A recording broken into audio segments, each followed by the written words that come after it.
Hello, hello, hello. Welcome to the Heels and Hallelujahs podcast. My name is Alana Koyar, the host and founder of this podcast. This is a podcast where we talk about faith, fashion, entrepreneurship, business, social media, just all of those things where I've walked through or have experience. I don't claim to know all of the answers though, but this is just an open, safe space to talk about those things, which is why I'm super excited that I have a special guest with me here today. Hi, how are you today? Yes, so what is your name? What do you do?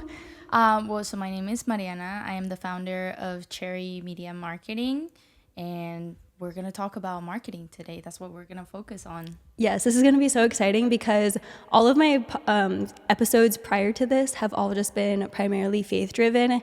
And so I've been wanting to talk about the social media, the business, the marketing side, because that is something that I do, but it's also something you do. And I feel like it's a better conversation to be had between two people rather than me just sitting here sharing my experiences.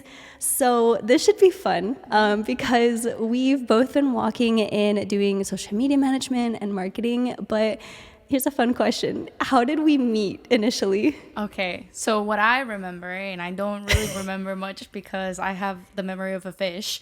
I know we were in college. I know we were in a marketing related class. I don't know if it was like social media or what kind of marketing. Do you remember? I don't remember what kind of marketing class it was specifically, but yeah, we were in one of our like higher up classes. Yeah. I think it was maybe junior year. Yeah, I think it was junior year. So it was junior year, and I know it was mainly online. I remember going to this class, I think on the first day or maybe the first 2 days, and then after that I never went back. I just took online, and then classes weren't like mandatory, so I didn't think I should.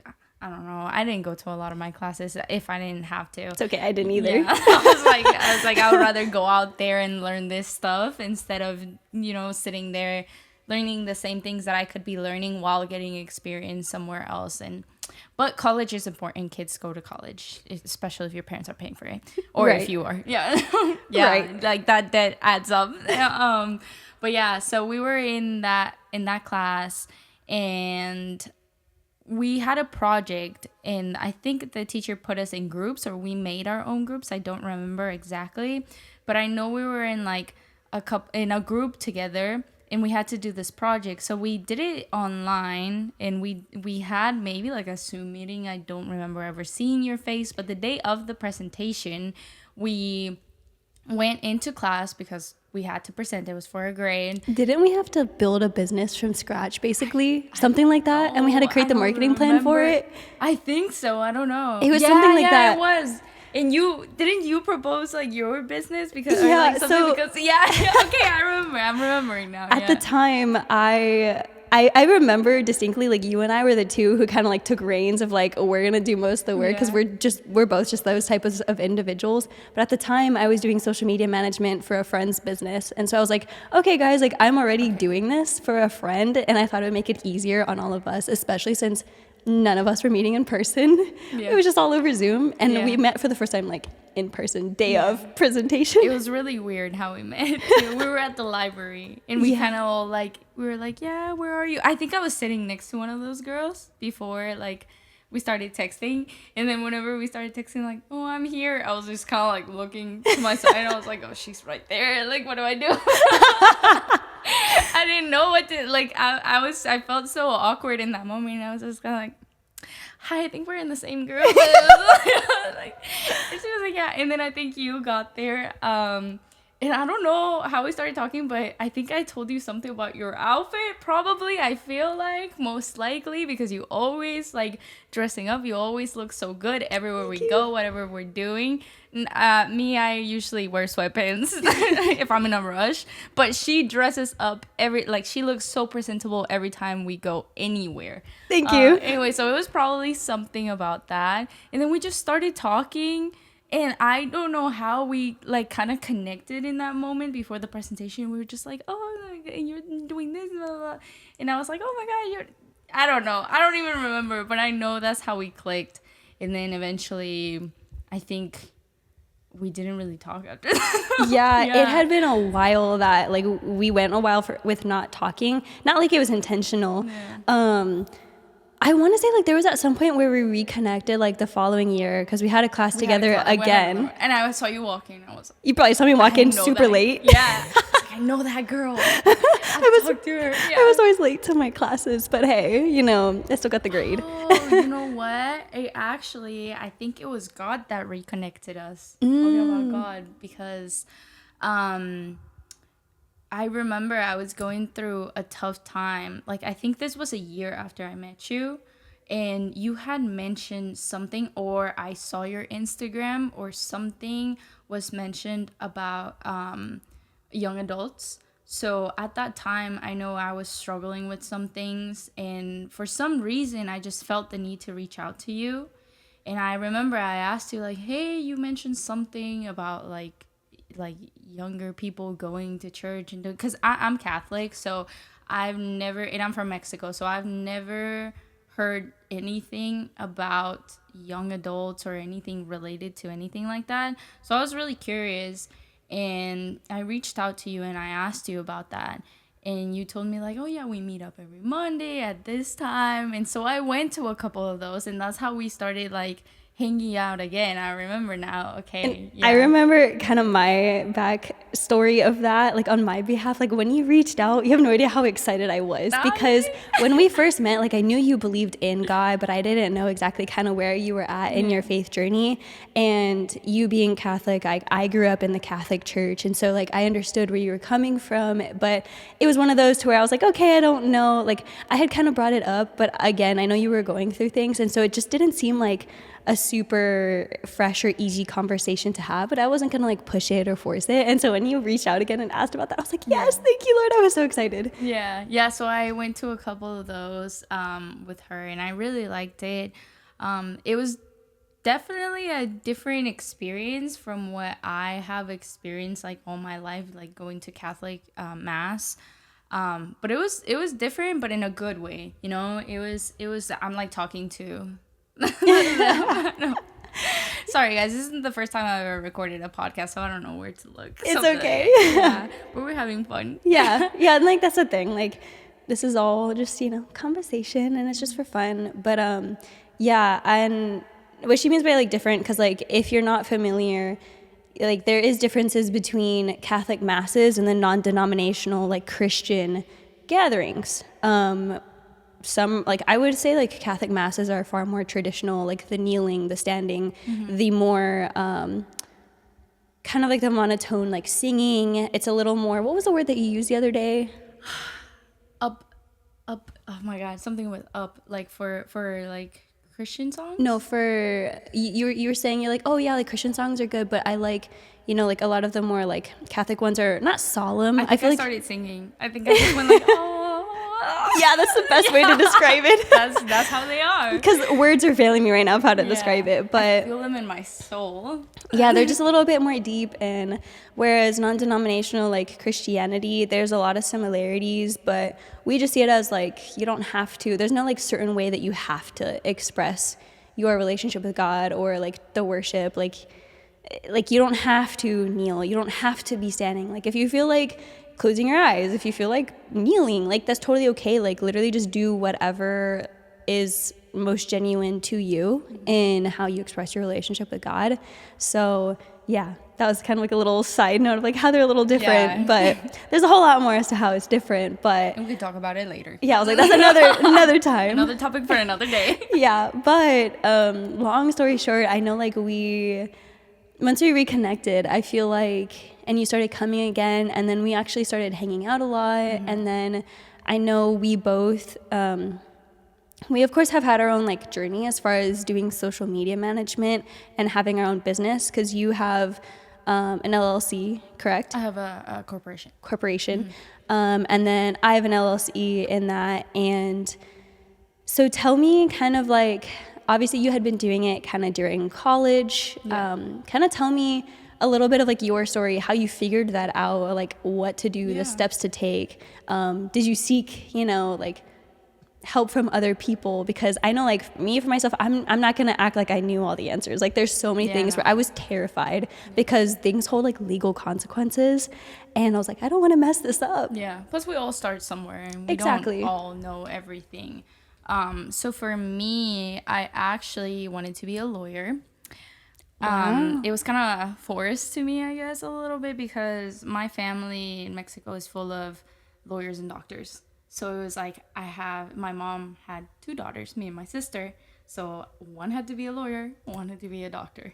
So my sister is actually studying to become an anesthesiologist. So she is following that path. But for me, I was always more creative. And I remember since I was very little, one time we went to Disneyland. At Disneyland or Disney World, I don't know, one of the two. And there was this like animations of I think it was Nemo, and they were like a bunch of pieces of paper and like a round table, and on each piece of paper is like a different motion, of like the fishy swimming. And so they turn on this table and it starts like spinning around, and you can see like the thing. I think it was a turtle. I don't know, but it was Finding Nemo. So this like little fishy starts like swimming, and I see that, and I think that's so amazing. So I start like, and plus I was already like a huge like movie fan ever since I was little. Like every Sunday after church, we would go eat, and then we would go to a movie every single Sunday. So I grew up watching a lot of movies, and I've always been really into like cinematography and all of that. So that, like seeing that in person, I was like, wow, I was amazed. I was like, oh, this is something I want to do. So that always stayed in my head.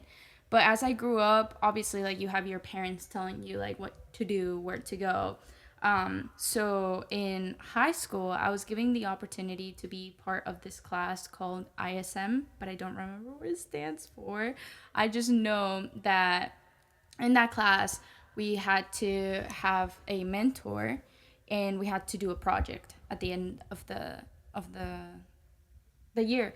And so for me, I went and I got a mentorship with this criminal defense lawyer, because that's kind of what I thought I wanted to do, which I do love it. I was in debate. I was debate captain for like a year or two, like before I graduated.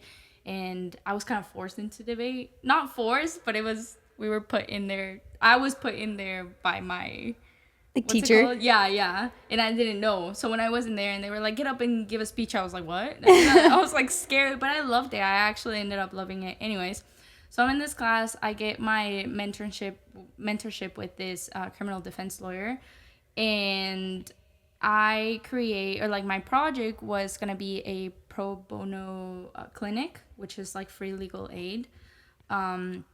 So I did that, and when I was doing the advertising for the event, I figured out that I liked the advertising part of the event way more than the actual event in itself. So I was like, you know what? Maybe this isn't what I should be doing. Maybe I should be doing marketing. So my next year, my senior year of high school, I took the class again. And for this time, I went and I did a mentorship under the VP of the Communications and Marketing Department at UTSA. Oh, dang. Okay. Yeah, so that was fun, and I got to learn a lot about just different types of marketing, communications, advertising, newspapers, what's it called, magazines. My mom is calling me. Let me hang up. So I learned a lot of things, and that year was kind of like my discovery year, where I was trying to figure out where I wanted to go and what I wanted to do. And so when I got into college, I was like, let me do marketing. I think this is what I like. And I also had a friend, Maria. Hi, Maria. She was actually doing marketing, and she was the one that told me about it, and that's kind of how I learned about it. So I was like, this sounds fun. This sounds something like I would do. I've always leaned into being like a more creative person. So I was like, I think this is where I can succeed in life. But that image of the little fishy was like stuck in my head, like, since I was a child. So I was going into marketing, but still thinking about film. And so, yeah, I went to college. That's how I met Alana. And now we're here. But my first client, my first like official client, I want to hear kind of how you got your first client before I tell you how I got my first client. Okay. So go ahead. Yeah. Ooh. Tell me, because I don't think you've ever told me this. Yeah, so my first client doing like actually doing social media management was a totally unintentional. Like this is how I didn't even know at the time either that I was going to fully, like later on in life, do just social media management. So a little pillow. So actually this was, I want to say, my freshman year of college. Before COVID. Yeah, it had to be freshman year because I think sophomore year is when like COVID happened. So of college? I think so. It was 2020. No, I was graduating high school. Well, I graduated high school 2019.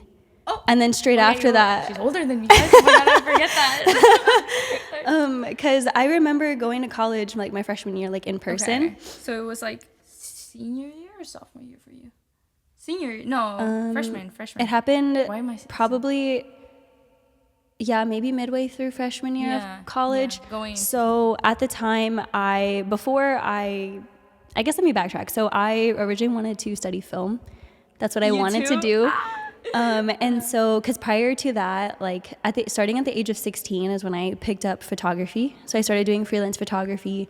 Then I got into YouTube like at 14. So I started learning how to like film and edit and all of that. Then when I was in high school, I took commercial photography classes. I took audio and video production, and I ended up just kind of building my portfolio in photography and videography, and I was filming weddings and doing all of that just because I was like trying to get in anywhere that I could to expand my portfolio with that in that industry. And eventually I got asked to photograph an event that's local to like here in San Antonio. It's the Bridal Extravaganza. Okay. And at the time there was another like film studio there. I ended up asking, if I could speak to the owner, me just trying to get a job and saying like, hey, are y'all for chance hiring? And got an interview, got hired and all of that. I told them that I wanted to learn how to take things to the professional level in the film industry. And so my position ended up being social media and behind the scenes filming. So this studio would go and film commercials. And so I wasn't the main camera person, but I was filming behind the scenes. So that way we could have content for their social media. Because he was like, hey, just, go and to go through their whole bank of photos and videos that they had previously taken and create and edit content that can go on their social media to try to get more clients for them. So that's what I was doing. That was my first time I had ever done that. I had only occasionally just like posted to my personal Instagram of what I thought was like fashion content at the time. I look back and it's so cringy. So that was like, we all went through that. Yeah. Right. I had to figure it out. I got to start somewhere. So that was my first actual position doing that. And so that was kind of like unintentional. At that time, I was just like, I just need a job. Whatever he's willing to offer me and he's going to teach me in the meantime, like I'm cool with that. And that's okay. That's good. I feel like that's like, let me get a little more comfortable here. I feel like a lot of people like, shy away from, like I want to get the job that I want. Like whatever you can get when you're first starting is always good. 100%. And then COVID happened. So the studio shut down. I got let go from that job. I went and worked at an accounting firm for a little bit. Absolutely hated it. I don't like using the word hate, but I dreaded that job. And then after that, I ended up seeing a girl on Instagram who owned like a boutique and sold kind of like jewelry, t-shirts and all that. She was looking for a social media manager. So I reached out and through DMs, I was like, you know what, let me just see if this could go somewhere. I needed a job and I was getting more into social media. So that was my first one that I sought out because I told her like, hey, I've done this before. In my head, I was like, oh yeah, I've done this. I have experience. Yeah. But looking back, I'm like, yeah, the experience I thought I had was still not really experience, but hey, it got me another job. Yeah. So yeah, I ended up getting that one, which was really fun. I went to her office and would film content like during the day. And I just remember at the time I was so thankful for it because I was excited. I was like, I literally get to come drive to work and just take cute aesthetic photos and videos of her products, like her jewelry, because she would sell rings and necklaces and all of that. Like it was fun. So yeah, that was how I got my first one. Oh, that's cute. So for me, I was at a restaurant and I was eating with my boyfriend and his friends. And this was, I think, no, hold on. Before that day, I went to the same restaurant. It was the first time that we had ever been there. I remember we were at HEB, like by my boyfriend's house. And he was in the car sitting looking. He was like, I'm hungry. I'm like, okay, where do you want to eat? So he's like looking on his phone, and he always takes forever. So he's like, I want to try something new. I'm like, okay, go ahead, try something new. Like, you let me know, you know? So I went on my phone because I knew he was going to take forever to pick a place. And so he finally decides, and it's the sushi place. And I'm like, oh, is it the sushi place that's like right here? And he was like, no, this is a new one. And I'm like, okay, cool. So we go to this place, we sit at the bar, and we start talking to the sushi, what would you call it? Sushi chef? I guess. Yeah. Sushi maker chef. I don't know. The guy that makes the sushi. And we start talking to him, and I take a picture of the rolls when I get them, and I'm like, oh, what's y'all's guys' social so I can tag y'all. And he was like, we actually don't have any socials. And so I looked at my boyfriend like, they don't have any socials. Should I shoot my shot here? So I had been talking to him about me wanting to start my business and try to get a client or so. So we left that day, but I'm in the car talking to him. I'm all excited. I'm like, this could be my first client. Like, I could maybe convince them, blah, blah, blah. Like, and what's it called? Because we did talk to this guy, and we were saying to him that you know, it would be good for you to maybe have like social media, like trying to, you know, put it in his head a little bit. And so the next time that we were there, we went with his friends. We were eating, and we paid the check. We were gonna leave, and Nick, my boyfriend, he stopped me, and he goes, we're not leaving, like me and you, because his friends left. His friends like got out of the building, and they were waiting outside, and he was like, we're not leaving until you go talk to them and ask them if you can do their social. And I was like, no, it was like, I don't know, I'm not ready, I'm scared. So I was very shy at this point, and I was like, no, like, what if I say the wrong thing, what if I stutter, what if I blah blah blah, finding every single excuse I could. And he was like, we're not leaving until you go, because you want to do this, and I'm gonna like force you to do it, pretty much, you know, because you've been telling me you want to do it, and if you don't do it right now, you're not gonna do it later. So I was like, you know what, you're right, let me go up to them. And so I talked to the guy, and I was like, hey, so I can do your social, like, I don't really have much experience, but you know, we can work something out, we can work a price, we can figure it out. And he was like, yeah, that sounds good. Like, give me your phone number. And so he texted me afterwards, and I was like, I got in the car, and I was so happy. I was like jumping. I was like, yay, thank you so much. Did you feel like, wait, it was that easy? Yeah, no, afterwards, I was like, it was that easy, you know?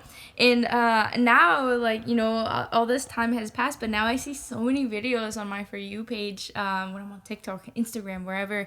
And it's always like, you already have the no. You already have the no. All you know, if you don't ask, or if the job qualifications don't fit your qualifications, you already have that. You already have a no right there, and it's written, you know. But you can always try, you know, to get that yes. And a lot of people are gonna say no. A lot of people have said no to me. So that experience, I guess, like, if they would have said no to me, I feel like maybe it would have crushed me a little bit, because it was like my possible first client. But I feel like you have to be strong enough, especially when you want to do a business, because we were trying to find a better word for baby entrepreneurs, but yeah. I mean, we're starting out, you know, like, our businesses have not been out in the market for years and years. Like, for me, it's been like maybe 4 years. What about you? For mine, so I've been doing it, or doing social media management for probably the past 3 years. But as far as like officially like making it a business and going through that process, like, just this past year. Yeah, but you've been doing like for yourself and like content, and like freelancing. Yeah, I've been doing, when it comes to social media management for other businesses, I've been doing it, I guess, since 2020. So like, because that was my first one when I did it for the film studio that I worked at. But as far as just social media and content as a whole, like, I started really getting into social media when I was 14 and doing YouTube and all that. So, but that's for myself. But like, as a whole, I've been doing it, like, social media, content creating, editing, analytics, all that for like 10 years. Yeah, but even because, you know, for me, like, I've been doing photography, I feel like, since I was maybe 14 too. So for me, you know, even knowing that I can do all these things, it was still scary going up to someone and asking them like, hey, trust me with your business, with your social, your marketing, whatever. But after you do that, I feel like you feel this like huge relief. Even if they say no, you feel this like, oh, like I did it, you know, like Yeah. at least I don't have that question in my head of Like, what if? yeah, if they say yes, if they say no. If they say yes, great, you got a client there. If they say no, okay, move on to the next one, you know? And that has happened to me. I've had a bunch of no's, like I already said, but that was my first one. And then they ended up paying me, I think I ended up charging them like $300 a month. Which, don't do that. Don't do that. I was gonna say, my first position that I had in doing that, I got paid $10 an hour. Yeah, Like, I didn't know fine. anything. I look back at that, I'm like, oh my gosh, that was nothing. Yeah. But I mean, I didn't know any better, Yeah, you know? and like your rates, obviously, as the more you do, they go up. The more experience you get, the more case studies you have that you can show to people. Like, hey, I've done this, and they're like, well, I can only pay you this much, and you're like, well, you can go to someone else because I'm not gonna do it for them. Yeah, eventually you get to that point where you've drawn up enough business or clients to where like you can be picky with that and know what your value is and what your worth is. And there's always going to be someone who's going to need social media. There's always going to be a business that needs marketing, but doesn't mean every single client is like a client for you. Because like you said, like if they have a lower budget, hey, that's okay. Maybe they should then go work with someone who's a little bit newer in the space, who has the ability to have lower budgets than you do. And I think that's something that, so I've been part of a business. My foot. It's like, I think it's in the shot there. I know, that's why I was, let me just crisscross. It's okay, guys. Not for free. So I've been part of this creator club cohort where it's this husband and wife to where they've built like a multi-million-dollar agency in doing social media, marketing, right? Like they're amazing. And they've done coaching, and that's a huge thing that they talk about, is being okay with like when you're talking to a potential customer or potential client, of saying what your rates are boldly, like not being scared to say like, no, this is my rate. Because, and they say this all the time, like the right customer will value that because they'll see that price, and it's kind of like a high ticket client. They see a high price, they like, then it's associated with high value. So it's like you get what you pay for kind of thing. But I remember going through that and like going through the process of like knowing that I was at the point where I should be raising my rates. And I was like, I'm scared to say this large number. I went through that too. So like, what was, I guess, kind of like your process with that, and in knowing like when it was time to make those changes, and then, I guess just, you're So like from that. with price, when it came to pricing, it was with the same client. So you had to tell them, hey, I'm charging more. So I feel like that's even scarier. it was tough, but it was kind of easy because so the guy that I was dealing with, it wasn't like the owner, it was the manager, but they're brothers. So it was like a little easy. I talked to the manager and I was like, hey, so actually like the amount of work that I'm doing for you guys, I'm not getting paid enough. Like, you know, and cause okay, it got to the point where I got influencers in. I got San Antonio Texas Foodies, I think. Oh yeah, I follow them. Or was it them? Because there's two. There's like SA Foodies and then there's the SATX. I don't know. I will put them right in. I was say, are you gonna edit this episode for me? I will do it. Yes. And so them, and I got who else? I got someone else. I can't remember. I got like two influencers to go. And I also got them on the news. I got them on a section called Neighborhood Eats by Ken's Five. I think it was Ken's Five, yeah. So you were doing a lot more than your job description, so to say. Yeah, of course. And because for me, it was like, okay, I have a client. I have to do the most now because I have to like kind of put that. This is a case study for me at the end of the day. Like I can show it and to prove to other businesses what I can do. So I was like, let me try my best. So I tried my best, and I got like, I reached out to this girl that was in the news, and like I talked to other like news stations, and they weren't charging much at the time to be put on the news, like $500, which I think it's, it's pretty good for a section, like depending on the business. But I was telling these people that, like, hey, I can get you on the news for this much, and obviously like, plus commission fee, because I'm getting you on the news, like I need to get paid for that as well. Always, you have to get paid for what you do.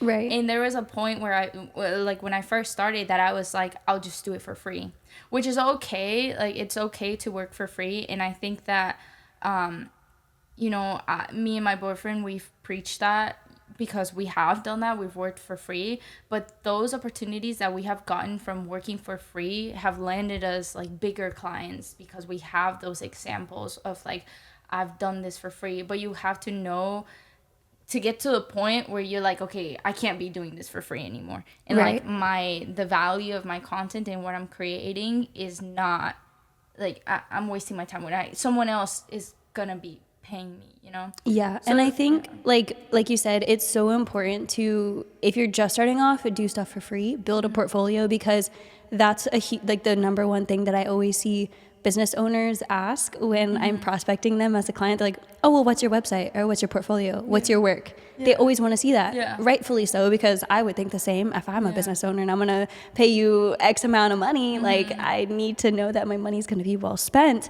But I think, and this was at least in my journey, once I started getting the first paid client, and then that's when I made the decision of like, okay, I'm going to stop doing work for free. Yeah. I know what I have is good enough to get me paid clients. Yeah. And so now with this first paid client, I'm going to go above and beyond and like take that next step, kind of like past that barrier that I was at when I was doing free work, and then saying like, okay, now I'm at a new level to do new things and new case studies, new, just examples of what I can do. Yeah, and that was with me too, and having that conversation was like a little scary at first, because I was like, hey, so I got you on the news, can I get like $200 more? And I was like, they were like, yeah, sure. So they were paying me $500 a month. I was scared to ask for $200 more. It's okay. My worst was, so when I first started, the one position I had was paying me $10 an hour. And then I, out of impulse one time, because I hadn't thought it through prior, but out of impulse, instead of saying, oh, let me get back to you on that, like they asked what my rates were, I was like, yeah, $450 a month. I was like, and then I looked back and I was like, oh my goodness, no. Yeah, also like if you're not sure, if you want to do marketing, if you want to do anything like social media, digital, and you don't know your prices when you're talking to someone, like when you're first starting, tell them that you'll get back to them. Rather than just like, come up with something. You can give them a range. A range would be good, but I wouldn't even go and talk, like from experience, I wouldn't go out and talk to people anymore without knowing where my rates start at. Or having done some research, like what is kind of norm on the market, and please like keep in mind like where you're at. You can't be like comparing yourself to some like massive agency. Be like, oh, this massive agency is charging $8,000 a month. I can make that. It's like, no, you're a one person like business. What's crazy? You can though, because I've seen so many people like right. You can, but not like if you're like fresh starting off, like have no experience. No, I'm telling you, like I've seen what's it called? Like I've had clients or like possible clients that I've had meetings with, because I have like initial meetings, with people. Sometimes they don't work with me, sometimes they do, but it's always good to have these calls to keep those connections. So I was talking to one of these clients, and they were telling me that they were paying $4,000 a month for their current social media, and they were getting no results. So I was like, oh, that's weird. Like, that seems like you're paying a lot, So I went and I checked it out. I was like, oh, like this is worse than when I first started. Like, it was bad. I'm not trying to judge. I'm not gonna say name but I mean, good for you, for getting them to pay you that amount for months. It wasn't even like 1 month. It went like months. It was almost half a year, and they were paying that much, and I was like, that's insane.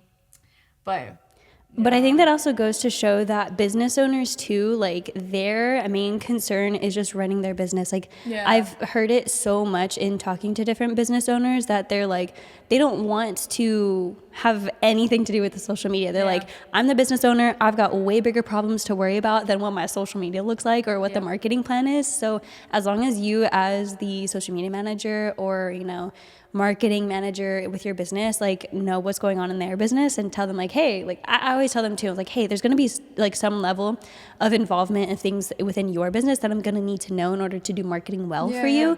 But for the most part, they're like, nah, hands off. Like, I don't care. Like, there was a client that I was talking to and I told him, because he was a potential client.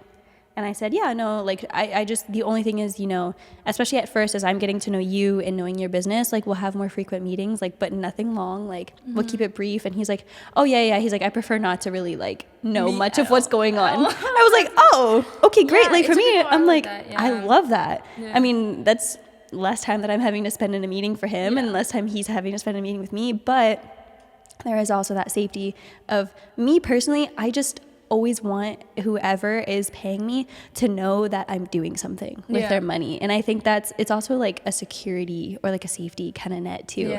Like, hey, I am actually doing things. Yeah. So for me, what I do with that, and I don't know about you, but for me, I do like with all my clients, and this is why, you know, like I also feel like my rates have, you know, gone up because this is like a non-negotiable for me, I guess.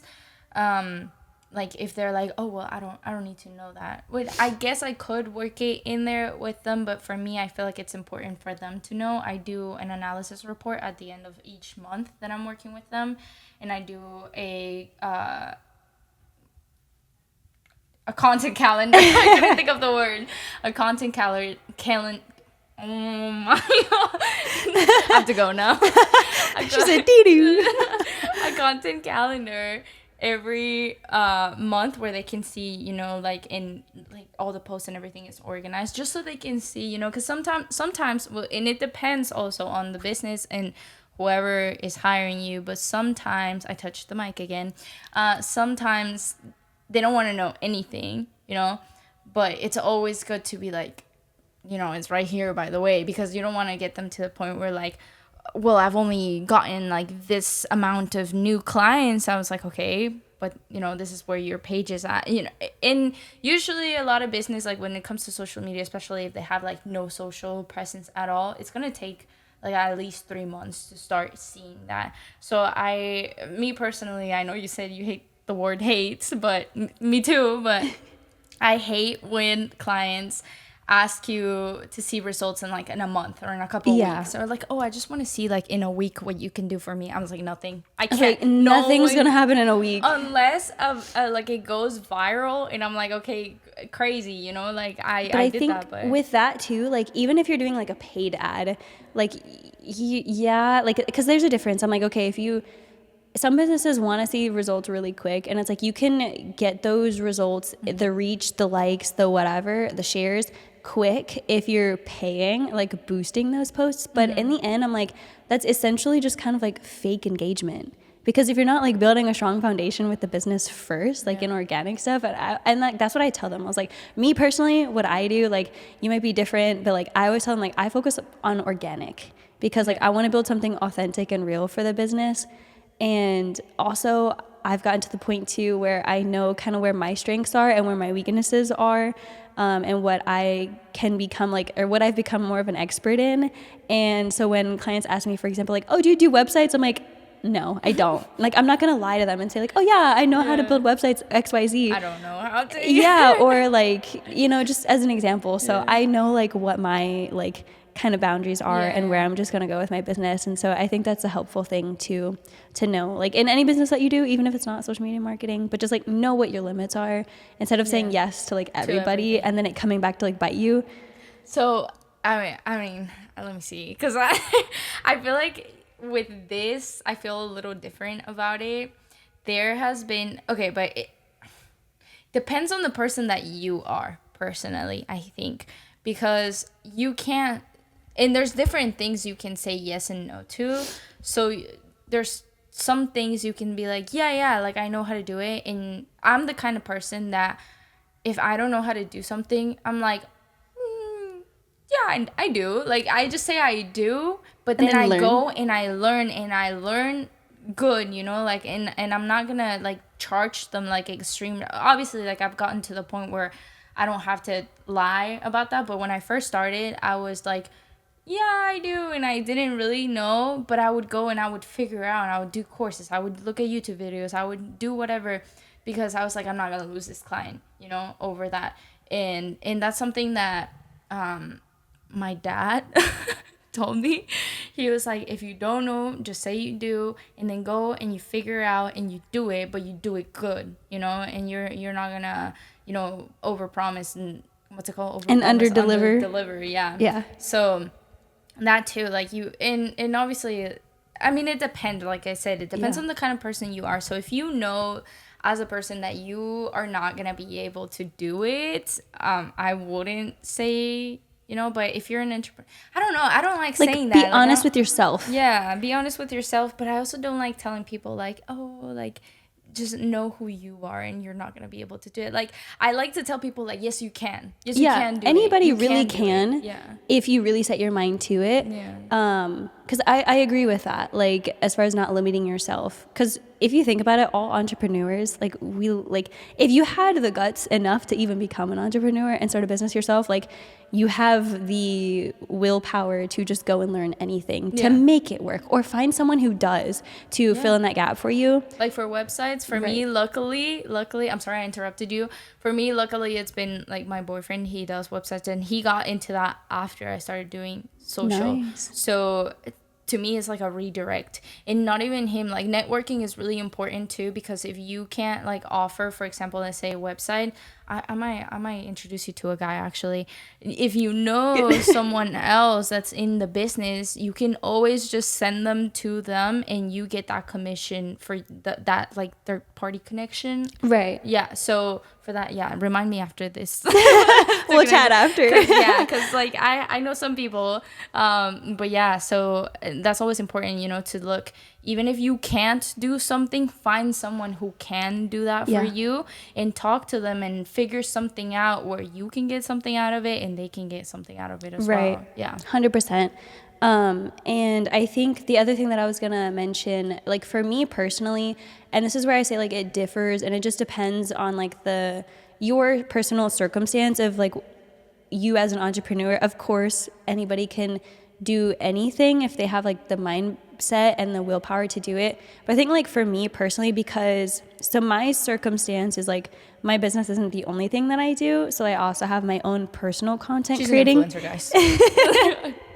I have, I mean, you said it. Yeah, she is. Yes, she is. I have my own personal content creating that I do. So at the end of the day, I am balancing essentially two kind of different businesses because it's a lot. Although they're similar, they're very different. And so with even managing things for myself, like, so the things that fall under, like, my personal content, it's like this podcast, for example, my personal Instagram, my personal YouTube channel, my personal TikTok, and making sure that I'm keeping up with the brands that are reaching out with sponsorships. Like, yesterday in itself was a crazy day for me. I, like, went and drove to San Marcos, you know, filmed something, came back, and it was a whole day. And also me trying to balance that, or sometimes where there's a whole day where I have to spend just on my personal content, I have to know, okay, that's an entire day where I'm not working on social media management business. So having to be really diligent on my calendar, and then also just knowing, okay, with the amount of time that I'm spending on my personal content, how many clients can I realistically take on with my business, since I'm still, I know we couldn't think of, like, a better word, but, like, I'm still a baby entrepreneur. Yeah, baby entrepreneur, to where I'm not at the title. Right, baby entrepreneurs. Yeah, I think that can't be the title. Cute, yeah. So I was trying to think this morning, like, what am I even gonna call this episode? I mean, I mean, it's not. I don't want to put it like, I don't want to see it as like a derogatory. Yeah, it's term, not you know? bad. Like, everybody starts somewhere. Yeah. And that's another good saying that I heard, like, in the business cohort that I'm part of, where they train, and they always say, they're like, someone who is 20 steps ahead of you is never going to judge you, because they've walked through and understood that you have to start somewhere. It's only the people who are not doing what you're doing. The people who are not doing, like, again, I'm leaving. No, the people who are always doing better than you, or like that are doing better than you, are not the ones judging you. It's always the ones that are doing worse, and that is the truth. That is the truth. Because if they really were where you're at, and this is not even like me trying to call out or like compare, it's just the truth. Yeah. Like the people who are at your level or better than you, they get the struggle. Like Yeah. 100% they get it. But yeah, it's just, I forgot where I was going Me with too. that. And so we're wrapping it up today. Yeah, no, I mean, like, I think that was a good kind of, like, we talked about a lot, like our journey and where we're at and just some tips and things that we've learned. Of course, there's plenty of things to learn.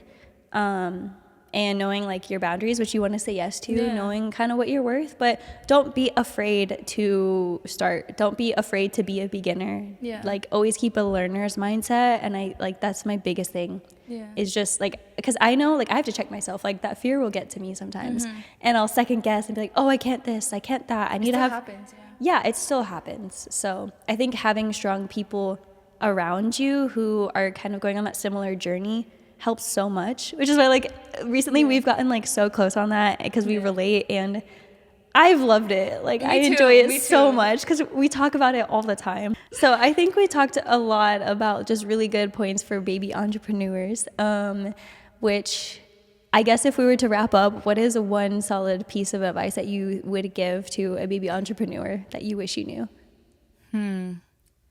I think what we were talking about, like just going out there, network.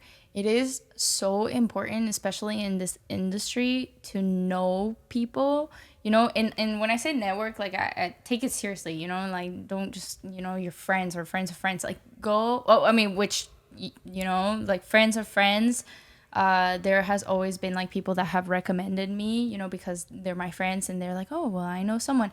But the more you network, the more you put your name out there. If you're not obviously like posting so much on your personal page, or because for me, I'm private on my Instagram, but I'm starting to post on my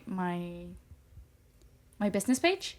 So, you know, especially if you're not doing that, at least get out there, talk to people, because you never know who's going to be a possible client or who's going to recommend you to a possible client, or, you know, just putting your name out there. So whenever the term marketing or social media ever comes up, they're like, oh, I know a girl. Like, I know someone.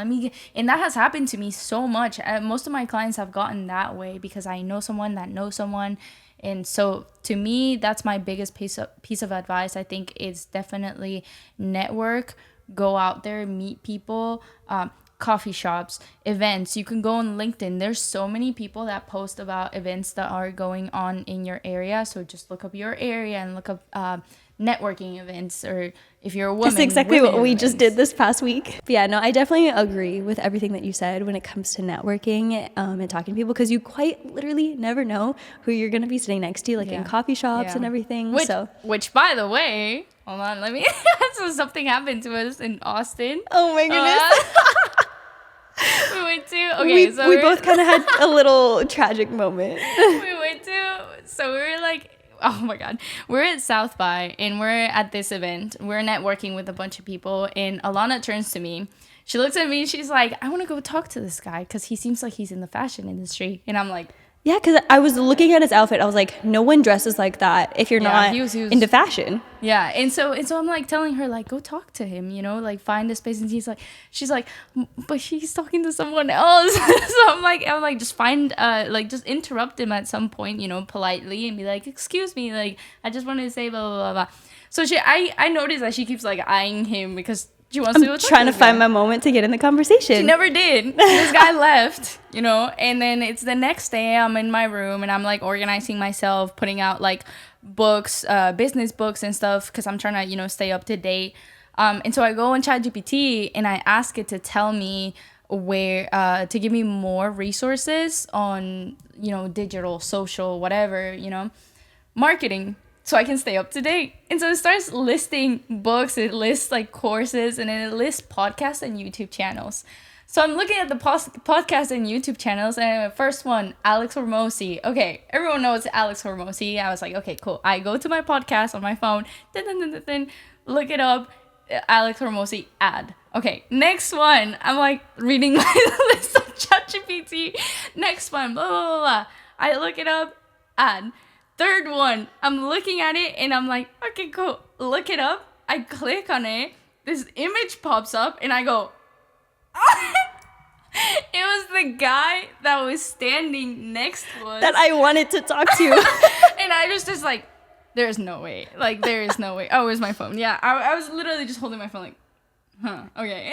And so I go like, and I call, because I realized it. You're like, that's the guy. I called Alana, and I'm like, girl, guess what I just found out? And it was so funny how things work, because before that, when I was organizing my book, I pulled out this book that is by Malcolm Gladwell.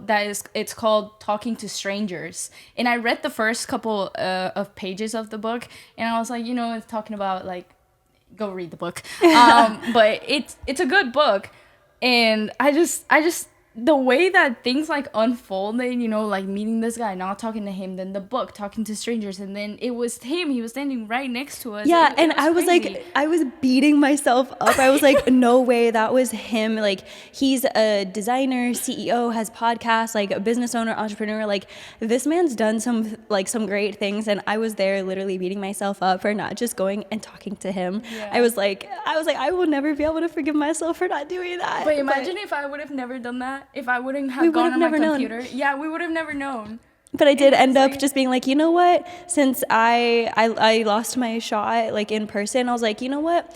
What if I just message him on Instagram and see what happens? And, the worst that could happen is he just doesn't respond. And, oh, well, I go on about life. And he responded. So Okay. take the chances. Take the shots. Like, Yeah. the worst they could say is no. The worst that could happen is it doesn't work and out. again, networking. Yeah. So important. But Yeah. I think that's like, best thing to wrap up with, like just making sure you guys know that how important that is, how important it is to put yourself out there, especially in a business like this, in a business that we're in. You have to. Super important. Yeah. I think that's a great part to wrap up. But if you haven't made it this far, thank you so much. Whether you're listening on YouTube, I know, but it's so many good things. But whether you're watching on YouTube or Spotify, share it. That's what helps this podcast grow. I love you. God loves you. And I will see you in the next episode. Bye.